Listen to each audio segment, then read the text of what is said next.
Hello అండి, welcome to our channel Tara tailoring 984.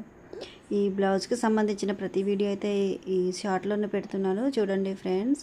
Next video అయితే ఈ డిజైన్ నెక్కి పైపింగ్ ఎలా పెట్టాలో అనేది షార్ట్ పెడతాను, ఓకేనా. దీని కింద అయితే ముందు పెట్టిన వీడియో అయితే రిలేటివ్ వీడియో కావాలంటే పెడతాను, లేదంటే పెద్ద వీడియో ఏదైనా పెడతాను ఫ్రెండ్స్, ఓకేనా. ఫస్ట్ నా వీడియోలు కనుక చూసినట్టయితే లైక్ చేయండి, నా ఛానల్ని సబ్స్క్రైబ్ చేయండి. ఇది వచ్చేసి ప్రిన్సెస్ కట్ బ్లౌజు, ఓకేనా. బ్యాక్ హుక్స్లు అన్నమాట. ఇలాగే వేస్తున్నాను స్టెప్ బై స్టెప్గా, మీకైతే అర్థమయ్యేలాగా బ్లౌజ్కి సంబంధించిన ఈ బ్లౌజ్కి సంబంధించిన ప్రతిదీ కూడా మీకైతే షార్ట్లో పెట్టాను ఫ్రెండ్స్, ఓకేనా. చెక్ చేయండి, మీకు కావాలంటే ఒకసారి చెక్ చేయండి. ఫస్ట్ నా వీడియో చూస్తే మాత్రం సబ్స్క్రైబ్ చేయడం మర్చిపోవద్దు, ఓకేనా. వీడియో ఎలా అనిపించిందో మీకు ఒకసారి కామెంట్ రూపంలో చెప్పండి, ఓకేనా. షోల్డర్ జాయిన్ చేసుకుంటాను. నెక్స్ట్ అయితే ఈ డిజైన్ బ్లౌజ్కి అయితే పైపింగ్ ఎలా చేసుకోవాలో సింపుల్గా థ్రెడ్ పైపింగ్, ఓకేనా. ఈ మామూలు పాదంతో ఎలా చేసుకోవాలనేది వీడియో అయితే పెడతాను, ఓకేనా. సబ్స్క్రైబ్ చేసుకొని